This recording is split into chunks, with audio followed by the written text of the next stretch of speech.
Hi everyone, I'm Glenn with Wakeswitches, and today I'll show you how to perform a do-it-yourself repair of the touchscreen in your Malibu Wakesetter or Response. This process takes approximately 30 to 60 minutes and requires moderate dexterity and patience. Wakeswitches also offers convenient screen exchange and mail-in repair services for those who prefer a plug-and-play replacement solution. This repair will solve most of the problems found with the Malibu Touch Command screen, including delamination, unresponsiveness, sunburn and fading, distorted picture, white screen, dim screen, and broken glass. If your touchscreen stops responding after a period of normal operation, this is because of heat sensitivity and cannot be solved with any do-it-yourself repair. In this case, we recommend using our mail-in repair service, which will add a heat control upgrade, or consider upgrading to our Malibu Control Tablet. This is a waterproof Android tablet that is super easy to install, controls all of your boat's functions, and allows the use of any Android app including Spotify, GoPro, navigation apps, and more right from your dash. Visit wakeswitches.com to learn more. Now, starting off with our repair, this kit contains a high brightness LCD touch panel with a permanent crystal clear bond and anti-glare, as well as anti-fingerprint coatings.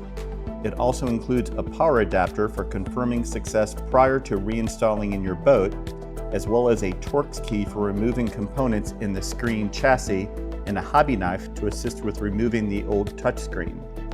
Before starting, you'll want to gather these items. You may also want to wear nitrile gloves to avoid getting the old sticky adhesive on your hands. However, this adhesive can be cleaned with isopropyl alcohol. To remove your screen from behind the dash, first remove the nuts in the metal bracket using an 8mm socket. Then disconnect the cable and move to the front side of the dash. Most screens will slide out from the front, although Response screens and some Wakesetter VTX screens are removed from the back side. On a work surface, remove the chrome bezel by working the retaining tabs outward with a pocket knife or screwdriver.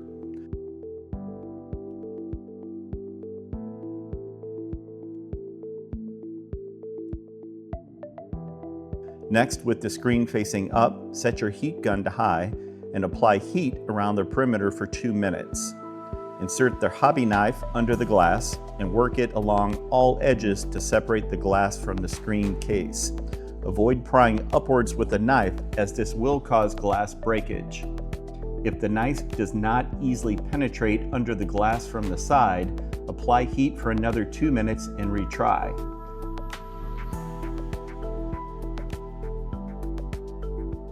When the knife can slide around each edge of the screen easily, the screen will come forward out of the case by lightly pulling forward.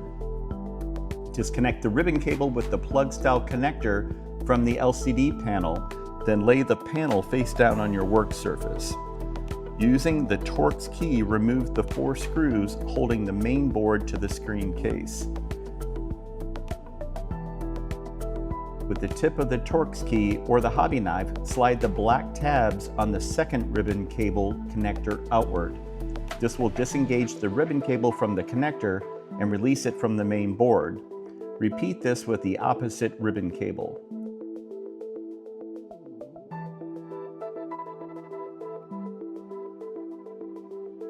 Lift the main board out of the case and set it aside. Use the Torx key to remove the 2 screws holding the power inverter to the screen case. The power inverter and the LCD panel can be discarded.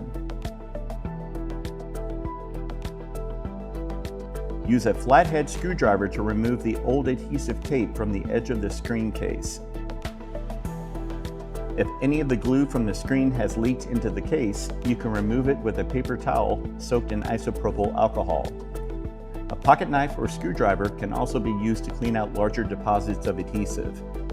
After cleaning, reinstall the main board into the case and prepare to install the touch screen. Begin by ensuring the black tabs on each ribbon cable connector are extended outwards. Rest the touch screen on the left side of the screen case to allow access to the right side of the main board.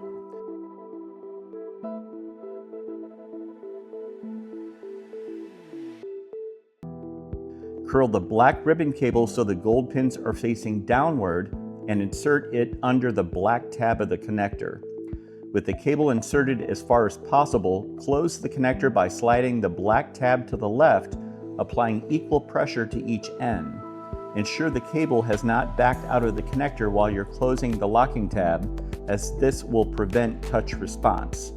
Connect the white wire harness plug to the connector on the left side of the main board. This is a friction-fit connector with no locking tab. Be sure to not pull on the ribbon cable attached in the last step while performing this step. Next, insert the white ribbon cable with the silver pins facing up into the connector in the center of the main board. For this connector, the ribbon cable is inserted above the black locking tab. With the cable in place, slide the locking tab inward, applying equal pressure to both ends. Now connect the power adapter and verify the LCD display and touch response are working. If either are not working, repeat the cable connections and retest. With the touchscreen proven to be functional, remove the red adhesive tape backing from the edge of the touch panel, set the screen into the case, and avoid pinching either ribbon cable as you seat the panel in place. Press firmly around the edges to secure the panel. If applicable, apply the chrome bezel to the front of the screen and apply pressure to snap it in place. Congratulations, you've completed your repair.